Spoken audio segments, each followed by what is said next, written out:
buenas noches a todos y todas. Bienvenidos y bienvenidas a una nueva edición, a un nuevo encuentro de esta conferencia virtual que desde la Maestría en Desarrollo Territorial de la UCA venimos desarrollando desde hace ya algún tiempo. Queremos reiterar esta bienvenida a la conferencia virtual que en esta ocasión hemos denominado 44 municipios, una mirada desde la ciudadanía. Permítanme agradecer a Eliana Segovia, docente de la UES e integrante de la Red de Gestión del Conocimiento para el Desarrollo Territorial, de la que también forma parte de la UCA, por aceptar nuestra invitación para este conversatorio, para esta reflexión sobre un tema de interés para todos y todas. A quienes nos escuchan, a quienes nos están acompañando a través de diversos espacios, también por hacer tiempo en sus agendas para acompañarnos y para reflexionar en ese sentido. Nuevamente, bienvenida Eliana, gracias por aceptar nuestra invitación. Un gusto tenerte con nosotros. Muchas gracias, Romy. Buenas noches a todas y todos. En realidad, para mí también es un privilegio estar por acá compartiendo, dialogando y sobre todo tratando de comunicar, digamos, y de establecer ese vínculo, ¿verdad?, tan importante como es un tema tan trascendental en el contexto actual, pero también este vínculo con las y los estudiantes tanto de la Maestría en Desarrollo Territorial de la UCA como de los maestrantes de la Maestría en Desarrollo Local Sostenible de la UES. Entonces es importante este encuentro, además del resto de personas que se integran a este foro. Así que muchas gracias por darme el espacio de comunicarme. Bueno, muchas gracias también. Qué importante que es que estudiantes de ambas maestrías se encuentren en este espacio virtual, pero en este espacio que nos permitirá establecer un diálogo interesante sobre este tema de la denominada reestructuración municipal. Y a propósito de eso, solo comentar que la ley se aprobó en junio del 2023. Entró en vigencia un día después, se publicó un día después en el diario oficial, es decir, el 14 de junio, y entró en vigencia 8 días después. Entonces, frente a los argumentos de que no está en vigencia, de acuerdo a lo que establece la ley, sí, y quizás eso puede ser en algún momento un punto para el diálogo. Pero, ¿qué significado tiene, Liliana, esa reducción de municipios? En términos numéricos tenemos ya una información que dice que de 262 pasaron a 44, pero ¿es solo eso? ¿Qué significado tiene? Sí, yo creo particularmente que digamos que este no es un tema del cual nos debería de asombrar en términos de una reestructuración, ¿verdad? Obviamente, cuando uno ve la historia de este país, ves cómo en diferentes contextos se habló sobre estas posibilidades de reducción de municipios. Lo que pasa es que depende mucho, ¿verdad? Las razones, los intereses de por qué se reducen estos municipios. Entonces, de cara a nuestro estudio, digamos, que es el desarrollo local, es interesante saber cómo, por ejemplo, este diálogo de reducción de municipios era posible allá por los años, ¿qué? 90, 92, 94, 97, y casi siempre eran temas de debate, sobre todo en contextos de las elecciones, casi siempre. Pero dentro de la historia también hubo diálogo y debate con relación a la reducción desde el enfoque del desarrollo territorial. Y entonces, desde ese enfoque, pues los que de alguna manera veníamos trabajando en ese ámbito, digamos, se analizaba y se dialogaba a partir de aquellos criterios técnicos que deberían posibilitar que las poblaciones accedieran más a los servicios públicos. ¿Para qué? Para un cumplimiento de derechos humanos.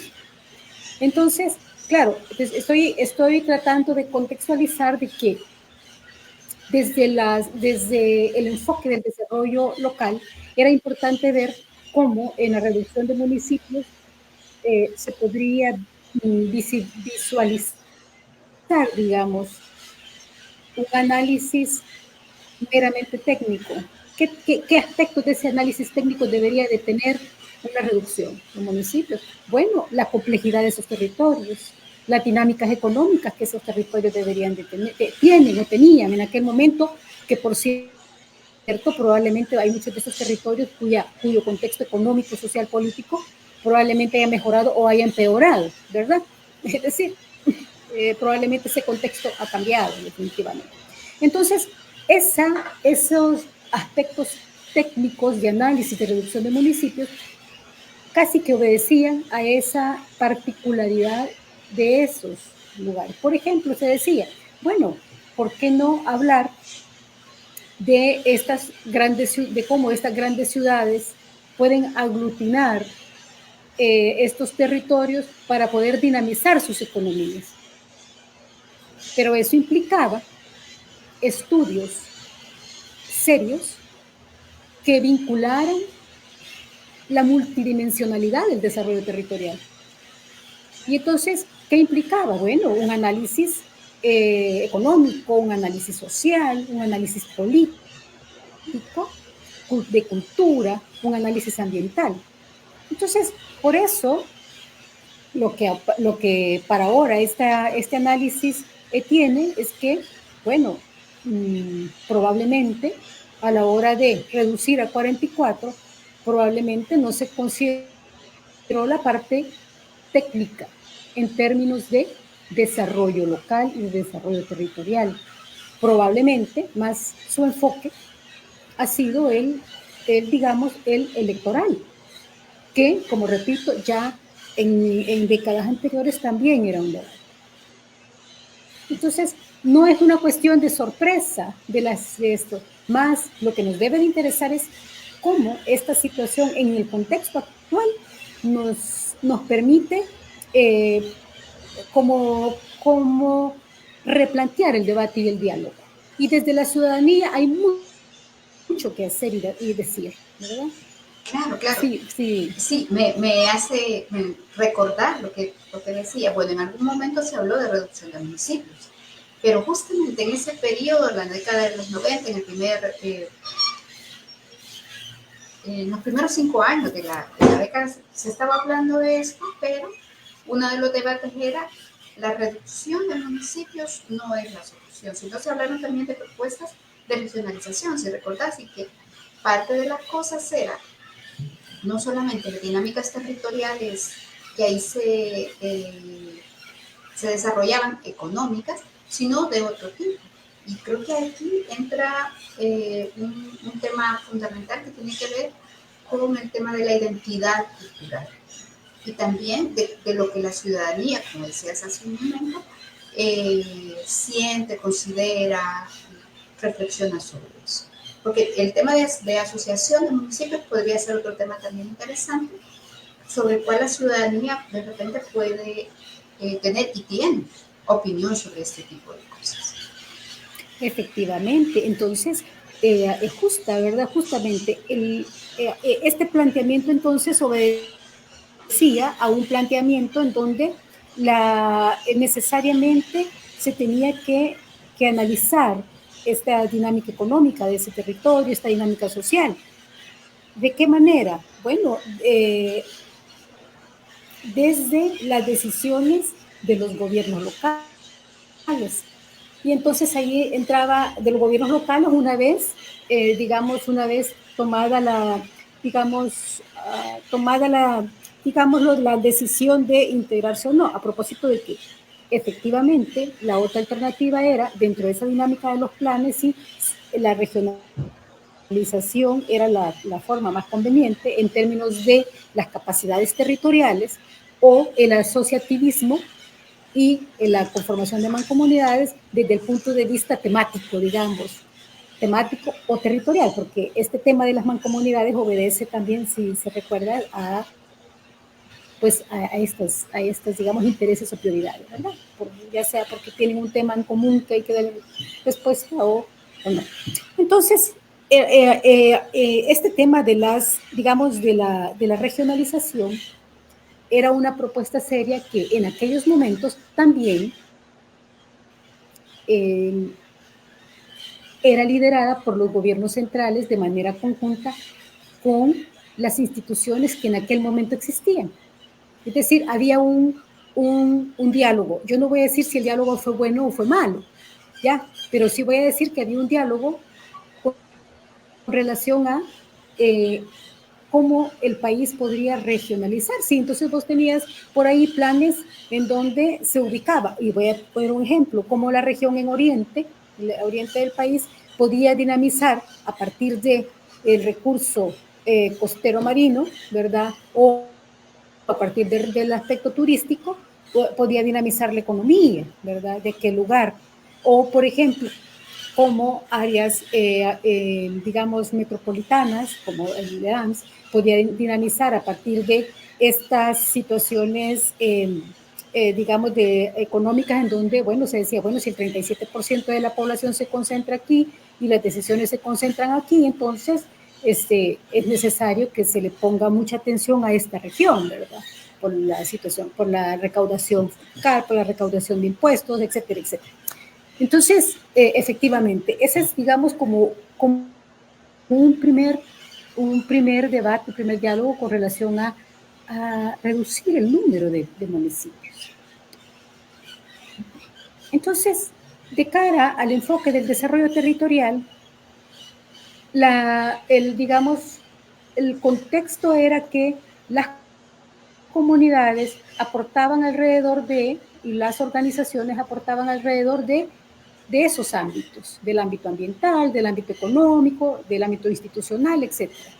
De ahí que hay que decir que de manera paralela, El Salvador tiene una institucionalidad que venía desarrollándose desde 1986 con el Código Municipal, con la creación de la OPAMS, el COAMS, ¿verdad? Y también con la creación de toda esta institucionalidad que iba a operativizar lo que la legislación y la normativa municipal planteaba, ¿verdad? Entonces, digo paralela porque cuando se habla de estos planes de la regionalización también hay una legislación paralela que le dice, bueno, mira, estos son los límites, o por acá puedes, los límites que tenés, o tenés que dialogar con esta institución para poder. Entonces, venía también la relación con aquella estructura, que siendo una estructura importante, Comures, por ejemplo, importante, ¿por qué digo que era importante? Porque el Comures representaba el análisis político de una decisión, es decir, el Comures estaba conformado por las representaciones de los consejos municipales, en este caso, ¿verdad? Los alcaldes y alcaldesas, y por lo tanto tenían que decidir sobre una agenda local, sobre una agenda municipal. Entonces, en ese contexto, la reducción de municipios también era un diálogo dentro de el aparato político de los gobiernos locales, ¿verdad? De esa estructura política llamada Comures, de los gobiernos locales. Entonces, cuando digo que paralelamente se venía desarrollando es porque paralelamente en los municipios se venía generando de alguna manera un diálogo con relación a los procesos de ordenamiento territorial. Y entonces, ¿por qué lo relaciono con tu pregunta inicial, Romy? Porque cuando se habla de la reducción de municipios, nosotros esperaríamos que esté implícito la intención de ordenar el territorio, pero ordenar el territorio de manera planificada, que es una de las, que es, digo yo, eso, más otras 3 columnas, una de los ejes que sostienen el enfoque de desarrollo territorial y que sostienen la dinámica territorial. Entonces, en esa digamos, dinámica, la idea del ordenamiento territorial se vuelve una necesidad. Muy bien, hay una decisión política de reducción de municipios. Si eso es así, entonces debe de haber una decisión política de ordenar el territorio. Pero este ordenamiento territorial debe de obedecer a estos elementos técnicos que deben prevalecer. ¿Y qué elementos técnicos? Bueno, el tema ambiental es trascendental. Es importantísimo hoy en día abordarlo desde la lógica de esa planificación territorial. Entonces, yo voy manejando estos dos conceptos, ordenamiento territorial y planificación territorial, que una forma parte de la otra, ¿verdad? Entonces, para que comprendamos que este asunto del desarrollo local no es el invento de alguien, sino que es digamos, un proceso que si se planifica estratégicamente puede llevarnos a un mejor desarrollo del país. Sí, Claro. Romy, perdón. Yo aquí quisiera recuperar, bueno, dos cosas o tres de las que he Sí. estado mencionando. Por un lado, el tema de diálogo, lo que supone una interlocución entre diversos actores en los municipios, una decisión colectiva a la hora de planificar y de ordenar el territorio, porque el rol de la ciudadanía, y aquí me parece que es importante rescatar, el rol que ha tenido la ciudadanía en estos procesos de planificación, de toma de decisión, para no poner delante de los procesos, de las decisiones, solamente el criterio del centro, sino tomar en consideración la importancia de la descentralización, pero también de la participación de la ciudadanía, justamente pensando en esta lógica de la reflexión sobre el impacto que estas decisiones tienen en los municipios, por ejemplo. Y antes de cederte la palabra, quiero pedir, solicitar, comentar a quienes nos escuchan que pueden hacer sus comentarios, sus preguntas para también participar de este espacio, justamente hablando de diálogo, de participación. Me parece relevante que quienes nos escuchan también nos acompañen con sus preguntas o comentarios. Siriana. Sí, y entonces, paralelamente, se venía, por un lado, la institucionalidad, pero paralelamente también venía caminando la ciudadanía.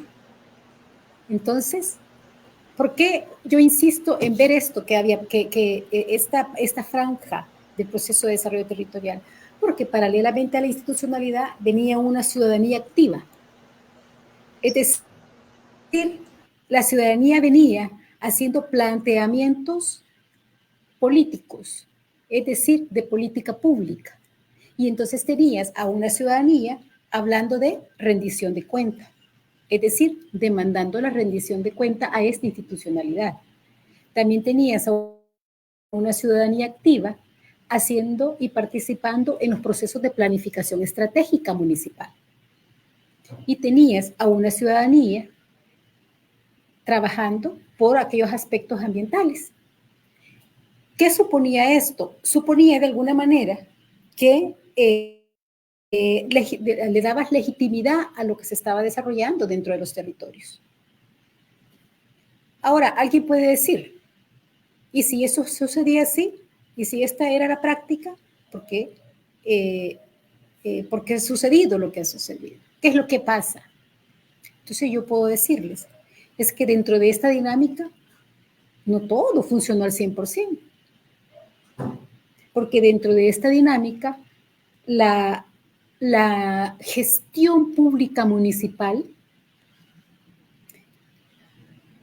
era necesaria desarrollarla de diferente manera. Y ahí yo me voy a ir a hablar de otra palabra, técnica, del método. El método dentro de el enfoque de desarrollo territorial también se convierte en un factor determinante para hacer este proceso de desarrollo. Entonces, ¿qué es lo que sucedió? Que nos quedamos digo, voy a decir, nos quedamos desde el punto de vista académico probablemente, pero en realidad se quedaron los gobiernos locales en una lógica de una práctica, algo así como a lo que me dé el tiempo, a lo que me dure los 3 años, o aunque hubiese una planificación estratégica para 5, 10 o 15 años, porque la mayor parte de municipios tenía sus planificaciones estratégicas, siempre los gobiernos locales se vieron cortados, es decir, procesos que tenían un corte, 3 años, lo cual no favorecía mucho el hecho de que, como ya no me miro en los próximos 3 años, yo ya no le voy a dar continuidad, por un lado, pero por otro, cuando venían elecciones decían, bueno, es que eso no sirve, entonces mejor voy a ir yo. Y así sucesivamente, esos procesos que deberían de ser procesos estratégicos a los cuales se debería de respetar la lógica ciudadana, porque quien construyó esos planes también fueron los ciudadanos y ciudadanos. Entonces, ver que esas planificaciones obedecían a esa realidad. Entonces, por lo tanto, como venían paralelamente la ciudadanía demandando esto, entonces, si esto no sucedió, significa que también la ciudadanía falló al no insistir y reiterar que era importante hacer efectivo estos planteamientos descritos en las planificaciones estratégicas municipales y exigir que estos planes se pudiesen desarrollar y exigir que el ordenamiento territorial formara parte de estos procesos y que los planes de desarrollo que se elaboraban fueran efectivos. Entonces, es importante manejarlo de esta forma para que a esta hora del día, de la noche, podamos ver que hay una oportunidad en 44 municipios. Ya hay una decisión política tomada que está sobre una ley, la ley que recién aprobada, junio me parece, ¿verdad? Del 2023 o julio, ¿verdad? 2023. Entonces, hay una decisión política tomada. Si nos quedamos en la lógica de digamos, desde el enfoque electorero, esa reestructuración puede ser una reestructuración que juegue en contra de la ciudadanía. Pero si nos quedamos en el enfoque del desarrollo territorial, yo no dudo que la ciudadanía exija y demande cumplimiento y acceso a los servicios, cumplimiento y acceso a sus derechos humanos.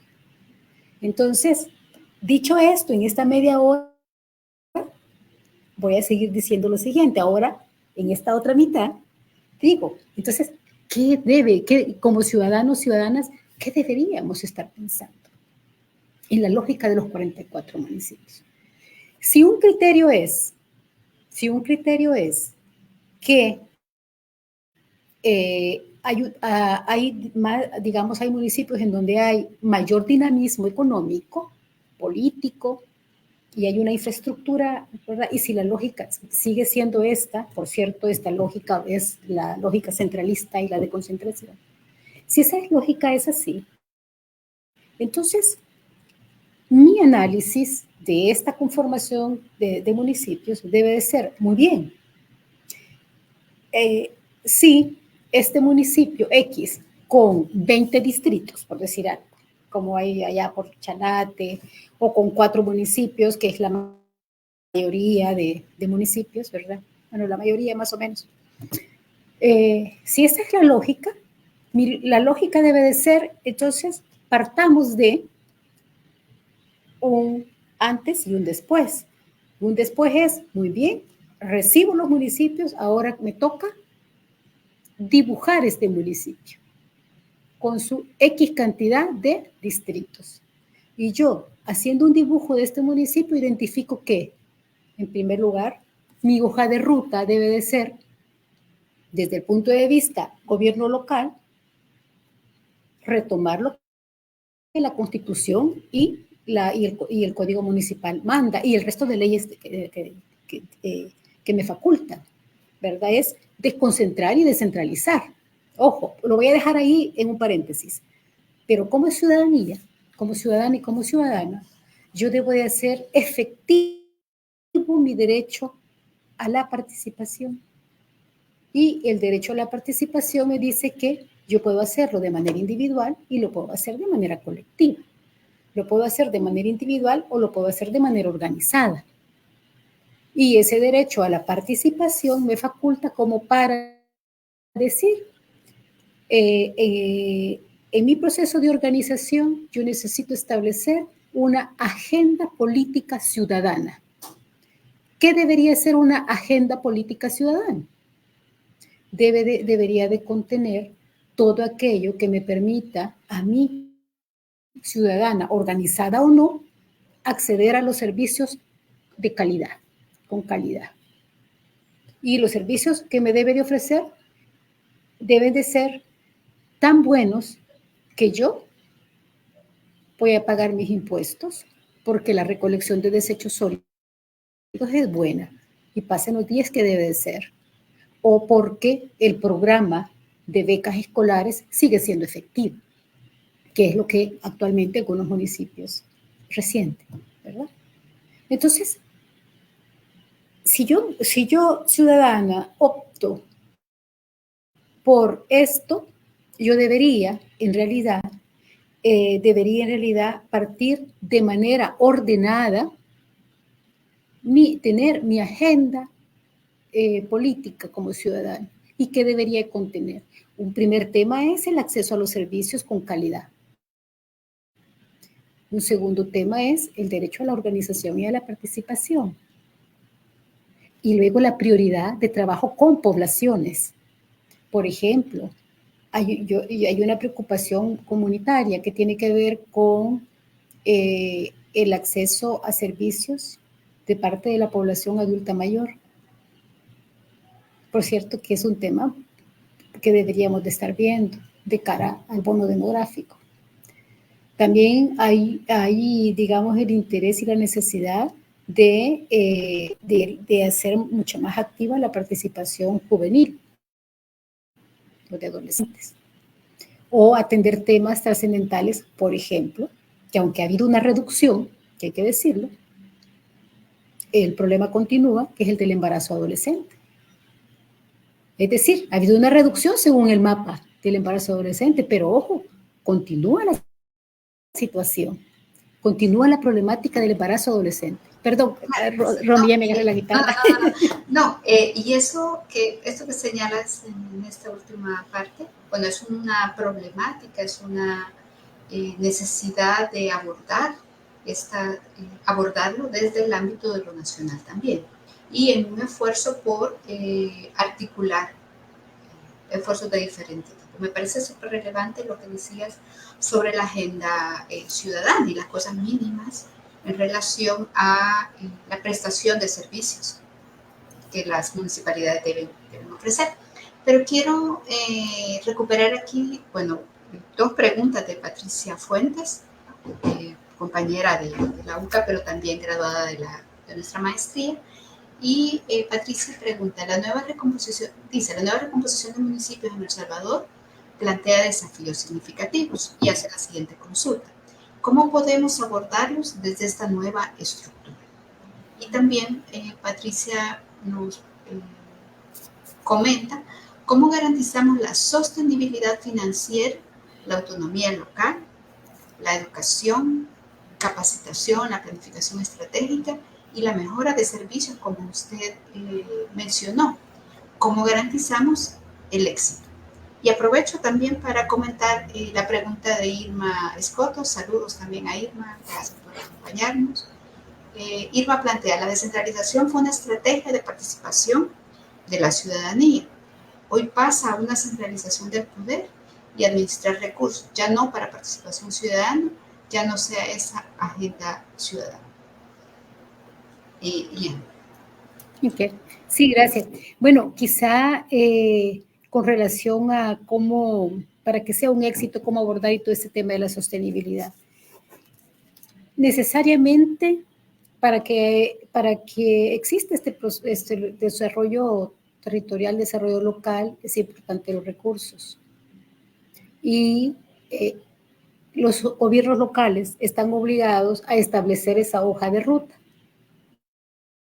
En esa hoja de ruta, un punto central debe de ser también la actualización de sus catastros.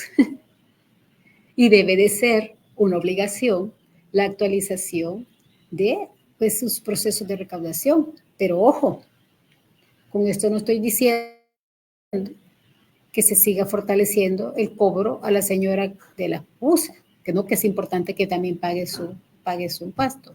Pero estoy diciendo que, ojo, que también al haber una actualización de los catastros, debe de ubicarse a la gran empresa para que también pueda tributar como debe de ser, ¿verdad? Pueda pagar sus impuestos como debe de ser. Entonces, están necesariamente obligados a esa actualización de sus catastros. Esa es una forma de garantizar sus ingresos.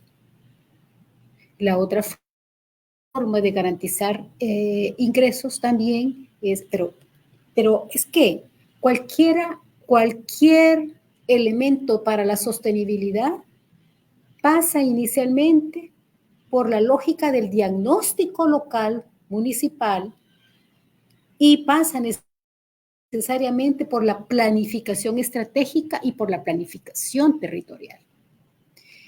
Para que se dé esa sostenibilidad, se debe contar con estos dos instrumentos de gestión pública para poder saber con cuánto vas a poder contar mensualmente para sostener los programas y para sostener la planta de personal que necesitas tener. Entonces, para que sea un éxito es necesario sí o sí tener estos dos elementos, un diagnóstico bien definido, claro, ¿verdad? Pero no un diagnóstico, hablamos de un diagnóstico técnico bien elaborado y una propuesta de planificación que retome ese contexto. Fíjense que para mí este momento también es de mucho reto y de mucha creatividad y es de mucho reto para quienes van a asumir los gobiernos locales. ¿Por qué? Porque también, imagínense los desequilibrios que hay en los municipios y en los distritos. Es decir, el desequilibrio poblacional y el desequilibrio con relación a los recursos que existen en esos municipios. Y el municipio, en esos distritos, perdón. Y el municipio va a tener la obligación de acercar el servicio a esa población menos favorecida. Entonces, ¿por qué es importante la planificación? Porque imagínense poblaciones como, voy a hablar de Morazán, en donde van a haber 2 municipios, poblaciones en donde vas a tener un municipio cuyo acceso estaba concentrado, ¿verdad? Acceso a institucionalidad, recursos, y vas a tener poblaciones con municipios en donde ya ahora formando parte de este municipio, siendo distrito, formando parte de este municipio, poblaciones en donde ha habido un desequilibrio grande, ¿verdad? De recursos, de servicios, etcétera. ¿Cómo van a hacer estos gobiernos municipales para acercar este servicio a estas poblaciones? Entonces, va necesariamente que establecer una planificación que le permita ser efectivo en cuanto a su gestión. Otra palabra clave dentro del proceso de desarrollo local. Y cuando digo que dentro de su gestión, fíjense, el peso también va a caer sobre la capacidad de desarrollar una buena gestión municipal. ¿Qué significa una buena gestión municipal? Manejar a dónde, qué lugares y qué comunidades requieren estos servicios. Ya no estoy hablando solo del desecho sólido. ubicar con exactitud la necesidad de abastecimiento de agua potable. Cualquiera puede decirme si eso ya se tiene claro, las comunidades sabemos a dónde no hay. Ojo, es que sí se tiene claro a dónde no hay. Lo que no se tiene claro es la forma para llegar hasta a este lugar. Y por eso es importante contar con estos instrumentos. Y cuando se habla de la descentralización, sí, efectivamente, hay mayor concentración. Pero, como la ciudadanía debe tener su agenda ciudadana a la que le debe apostar, entonces, un punto de esa agenda ciudadana debe de ser trabajar por la desconcentración de los recursos y las decisiones, es decir, que al gerente que pongan en el distrito X le den también la facultad para poder decir que estos proyectos X deben y pueden desarrollarse en ese territorio de ese distrito. ¿Por qué? ¿Cuál podría ser la dificultad? Que el distrito X esté tan lejano de la decisión central, ¿verdad? Que cuando venga el Consejo Municipal a enterarse que existe una necesidad en ese distrito, ha pasado un año, probablemente ya no sé, ya pues la situación se haya empeorado. Entonces, por eso es importante la participación ciudadana a partir de esta agenda de política ciudadana. Y estos procesos paralelos se pueden ir fortaleciendo. Quiero agregar otras cosas, Romy, pero y ahorita ya voy a callarme para que tú también. Es importante retomar las temáticas prioritarias y una temática prioritaria parte de la actualización de los instrumentos de gestión pública local, llámese presupuestos municipales, políticas locales, planes estratégicos, planes de desarrollo. Aparte de esto, su contenido debe de ser, y esto es importante para poder hacer efectiva la descentralización y la desconcentración, es la formación del personal que va a asumir esas responsabilidades. ¿Por qué? Probablemente sea personas nuevas, cuyo vínculo con lo municipal sea por primera vez. Y ojo, no es lo mismo hablar de gestión de instituciones del Estado central que de la institución local. No es lo mismo. La gestión municipal es otra cosa. Y entonces vas a necesitar personal formado técnicamente. Perdón, Ron, luego voy a agregar otra cosa. No, fíjate que en relación a lo que estás planteando, me parece relevante el tema de la agenda ciudadana, pero también de la reflexión, y sobre esto me gustaría que comentáramos, de los mecanismos de participación ciudadana establecidos en el Código Municipal. Y yo en esto quiero decir, hay experiencia, no es que no se haya desarrollado, y no es que se pueda afirmar que no se puede hacer, sí se puede hacer. Entonces, los planes estratégicos participativos son una muestra de que al hacer las consultas, las personas, el nivel más, es decir, la ciudadanía es la que conoce cuáles son las problemáticas de diversa índole que enfrentan, que tiene que ver con esto que decía de los desequilibrios territoriales. Y para quienes nos están acompañando en este espacio, hay que decir que los desequilibrios territoriales básicamente están referidos a que no todas las personas ni todos los municipios tienen las mismas posibilidades.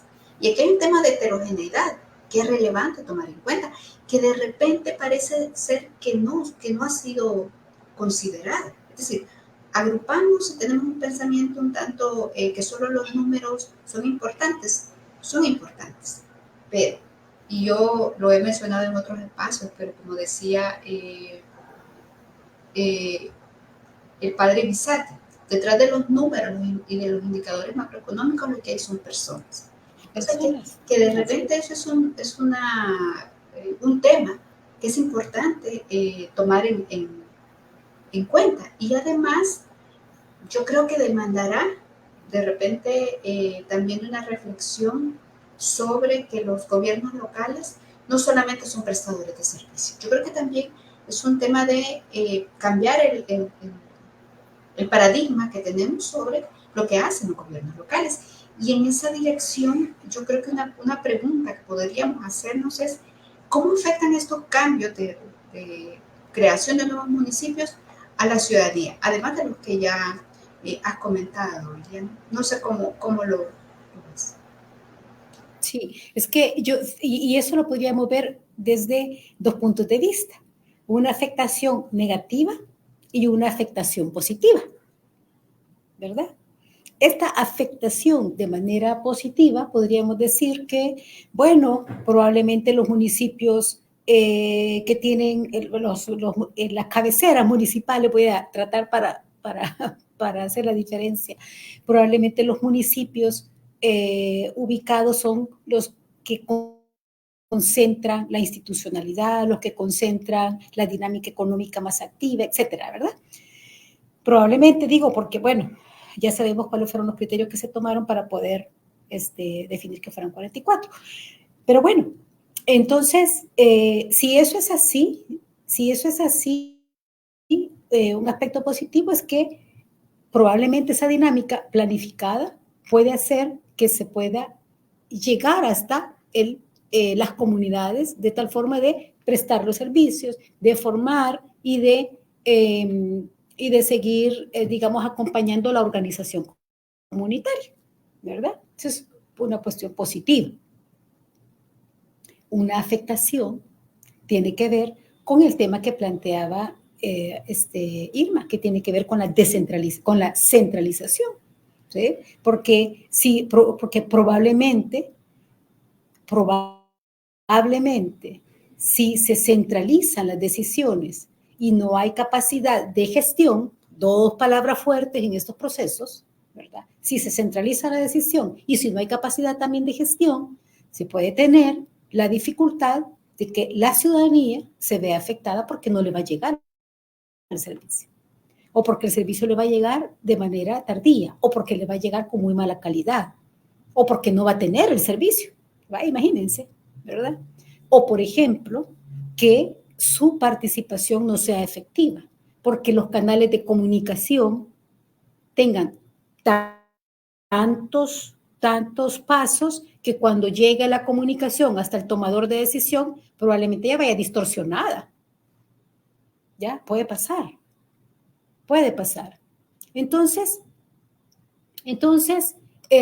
digamos que una de las afectaciones tiene que ver, negativa, tiene que ver con la concentración de esa decisión, con posiblemente, ¿verdad? Con la concentración o con el desconocimiento de la realidad del distrito, con el desconocimiento de la realidad de ese desequilibrio.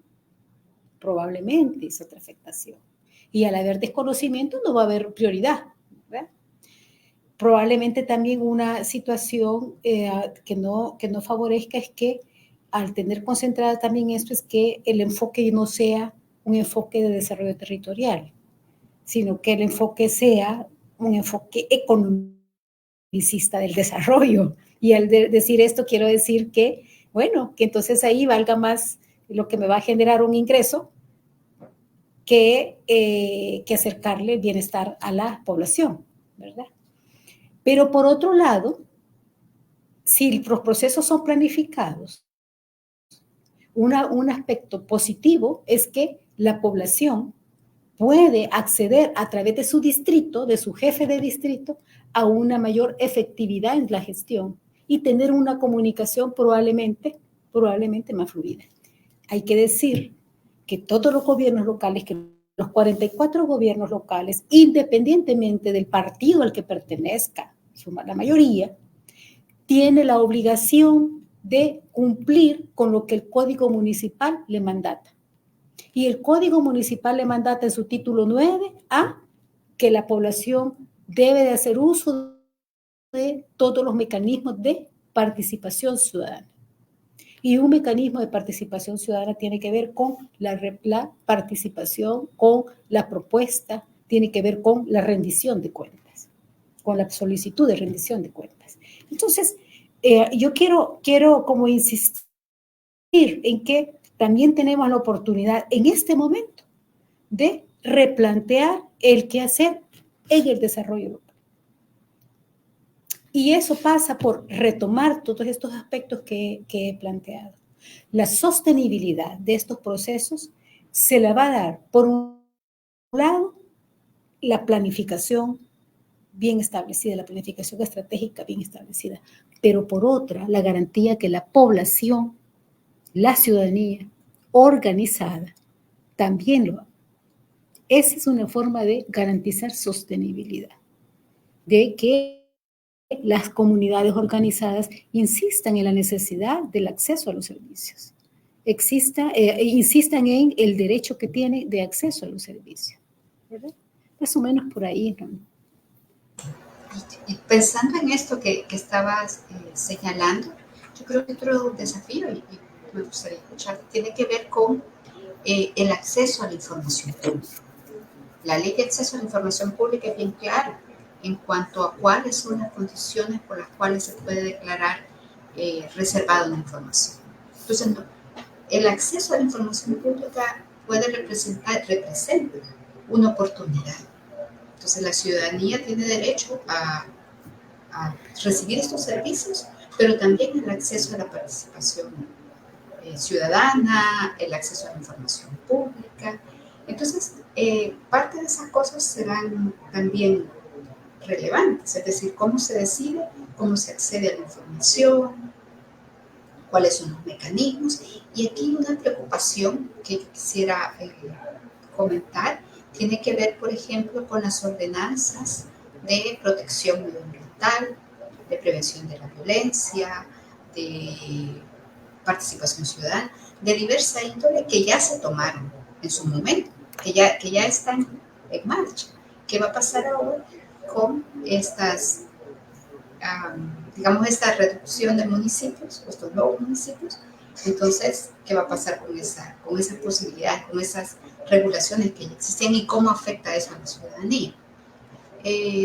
Patricia también nuevamente nos comparte una reflexión y dice, además de los desafíos mencionados, la cohesión, la identidad y el sentido de apropiación por el territorio son aspectos cruciales a considerar en una nueva recomposición del municipio. Muchas gracias, Patricia, por su comentario.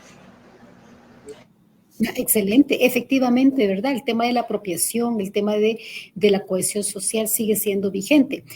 Pero, Romy, planteabas lo de las ordenanzas. Teóricamente hablando, la legislación dice que las ordenanzas se mantienen. ¿Cómo se mantienen las que existen, verdad? Digo, la ley así lo plantea. Pero fíjense, y aquí yo quiero tocar un aspecto positivo que está sucediendo. Y es que, por ejemplo, existe ya la iniciativa de homologación de ordenanzas, aunque todavía no esté funcionando los municipios como deben, los consejos municipales, ¿verdad? Como deben de ser, porque pues entra en vigencia después de las elecciones, el 1 de mayo, me parece, ¿verdad?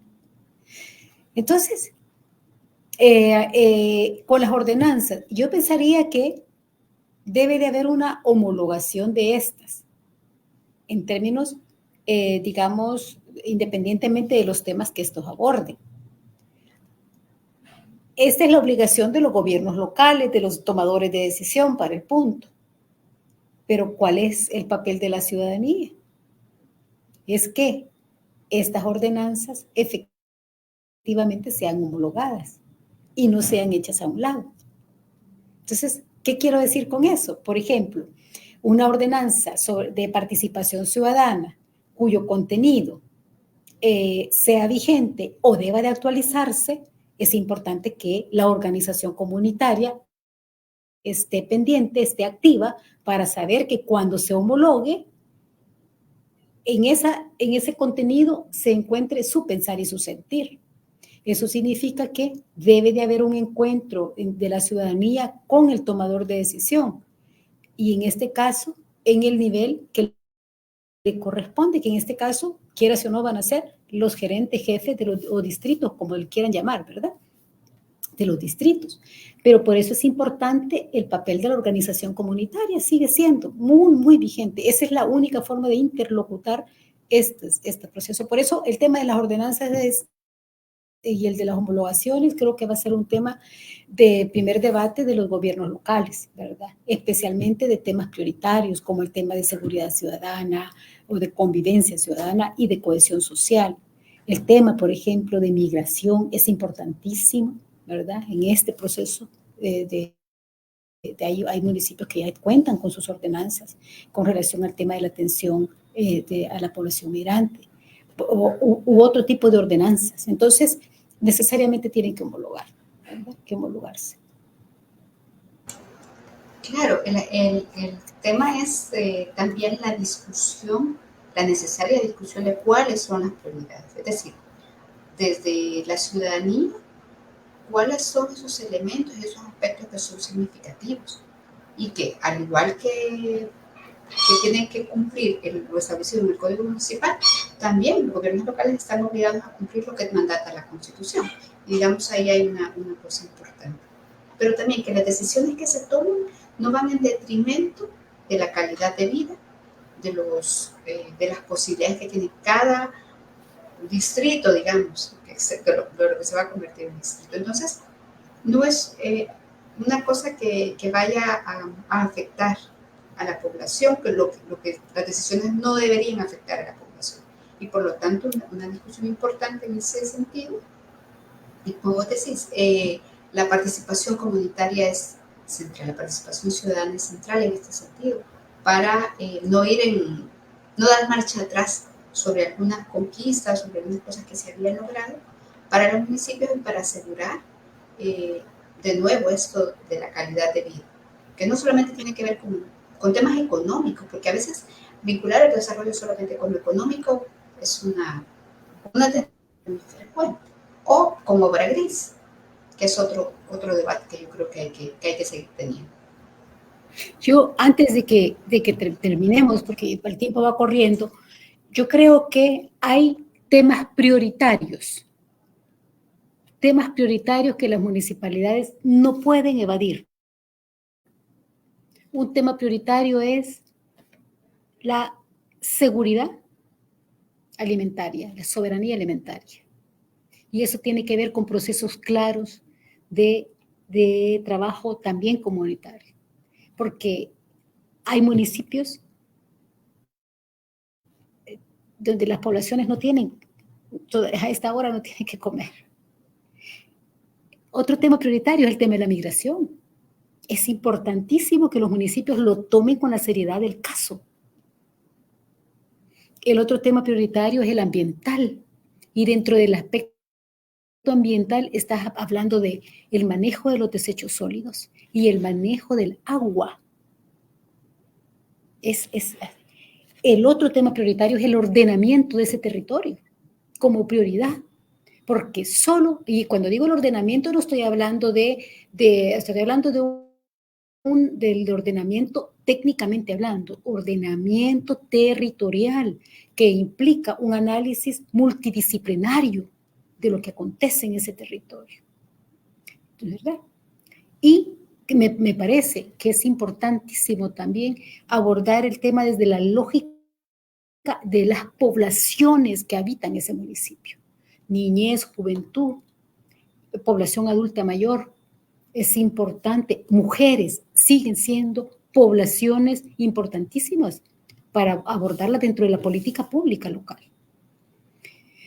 Entonces, creo que como este tema da para más, hay que insistir que el enfoque de desarrollo territorial es multidimensional.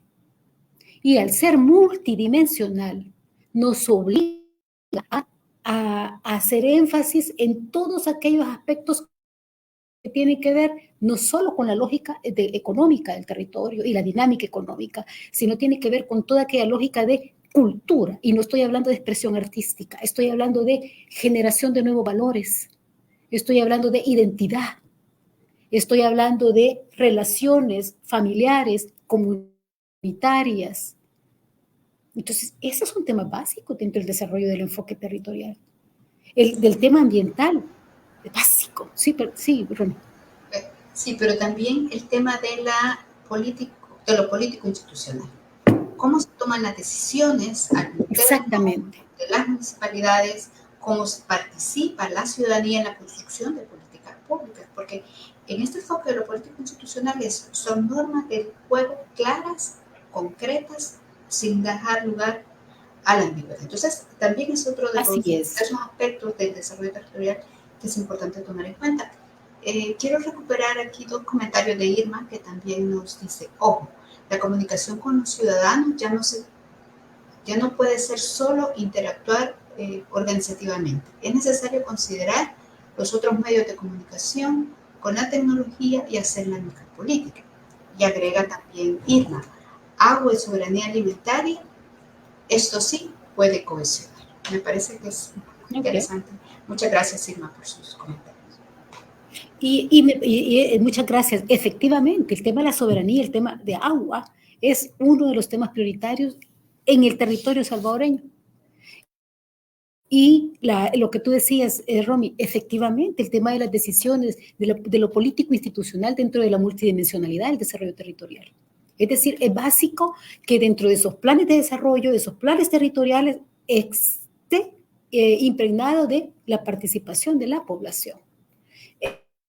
Esa es la manera efectiva de hacer el proceso de desarrollo territorial, pero también la manera efectiva de garantizar sostenibilidad. Entonces, estas prioridades deben de trabajarse de manera conjunta y por eso es importante cambiar la forma de hacer las cosas, que la gestión municipal debe de ser una gestión efectiva, ¿verdad? Debe de ser una gestión eficiente, eficaz, donde no se le tenga miedo a la participación ciudadana, ¿verdad? Al hecho de que las personas te digan inclusive cómo hacer las cosas y qué son las cosas que necesito como ciudadana y como ciudadano. Así. Sí, y ahí quizás, Eliana, también recuperar el tema de que las poblaciones son diversas, así como lo son los municipios. Y, por ejemplo, en el caso de las juventud que mencionabas, quizás pensar en la lógica de juventud nos podría ayudar a todos y todas a verlos de manera más integral y no como un patrón que hay que seguir y que las necesidades, pretender saber cuáles son sus necesidades y que todos son iguales. Entonces yo creo que es el debate entre la participación de la ciudadanía, la importancia, la relevancia que tiene, pero también tener esa visión de la heterogeneidad. Yo creo que no hay que tenerle miedo a lo heterogéneo, ni tampoco a las opiniones que probablemente no siempre serán las mismas, entre la misma ciudadanía, por ejemplo. Pero los criterios de priorización que de repente serán aspectos importantes para los procesos de toma de decisión de diferente nivel. Es decir, no casarlo como todo plano, sino diverso, multidimensional, multifacético. No, exacto. Y eso se me olvidaba, efectivamente, lo que planteaba Irma. Es decir, ahora también la participación, el hecho de que sea colectiva y sea individual es importante, esa es la forma. Pero hacer uso de las herramientas tecnológicas es un medio también efectivo de participación, lo cual me parece importantísimo en los contextos también. Entonces, yo creo que toda esta dinámica de los ciudadanos con relación a los 44 municipios debe de ubicarnos como un reto. Entonces, yo quiero no dejar la sensación de una cuestión negativa de la situación, ni plus ultra de la situación. No, quiero dejar una sensación de que nos reta a replantear los procesos que han sido efectivos y aquellos que no, a redefinirlos, ¿verdad? Pero que sí es posible, pero desde la participación ciudadana. Bueno, muchísimas gracias, Ileana. Hemos llegado a una hora de conversación. Yo creo que el tiempo se ha pasado volando. Queremos agradecerte nuevamente tu disposición a este conversatorio, que da para seguir reflexionando, para seguir encontrando otros aspectos sobre los cuales habrá que ir informándose, comunicando. Yo creo que sigo insistiendo que la comunicación es vital y el acceso a la información También queremos agradecer a quienes nos han acompañado en este espacio, a quienes han hecho sus comentarios y preguntas. Y aprovecho para recordarles a quienes no nos han podido acompañar esta noche que estos espacios de estas conferencias virtuales quedan grabadas y ustedes pueden nuevamente escucharlo o compartirlo. Muchísimas gracias por este espacio. Saludos a Irma, muchas gracias. Y abrazos para Irma, muchas gracias, saludos para Patti. De nuevo, muchísimas gracias, Ileana. Gracias por acompañarnos y los esperamos en la siguiente conferencia virtual que desde la Maestría en Desarrollo Territorial de la UCA queremos compartir con ustedes para reflexionar, para ir construyendo colectivamente estos espacios de debate tan necesarios en este momento y para construir conocimiento colectivo. Liliana. Muchas gracias a ustedes, de verdad, por la invitación y espero que todo lo que se plantee y sea de diálogo, pues que contribuya para el desarrollo territorial, especialmente para la población. Muchas gracias. Buenas noches a todos y todas. Que estén bien. Buenas noches.